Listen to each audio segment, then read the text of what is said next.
Breaking news, mga Hamas fighters ikinulong ng mga Israel Defense Force soldiers sa loob ng mga tunnels.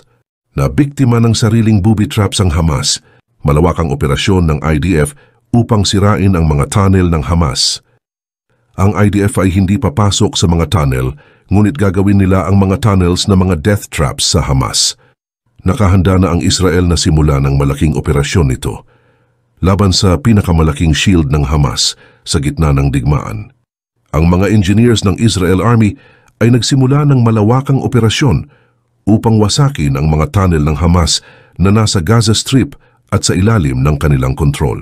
Ang Israel ay gumagamit ng iba't ibang uri ng mga robot at pampasabog na kagamitan para wasakin ang mga tunnels. Ayon sa IDF, nagpapasabog sila ng mga booby traps na inilagay ng Hamas at walang tigil nilang tinugis ang militanteng Hamas.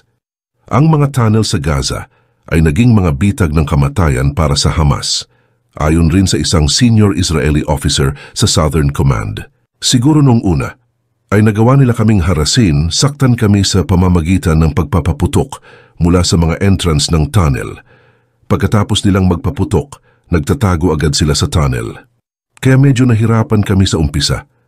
Ngunit pagkatapos naming makontrol ang mga lugar kung nasaan ang mga tunnels, dito na nag-umpisa ang aming operasyon.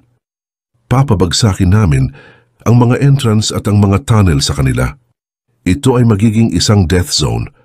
Nagkamali sila dahil pinili nilang mapunta sa lugar na hindi nila matatakasan. Mamamatay sila sa loob ng mga tunnel. Ayon sa ulat ng wala, sinira ng IDF ang mga 100 tunnels. Hindi pa kasama rito ang mga natamaan ng airstrike. Ayon naman sa isang ex-IDF deputy chief na sa anumang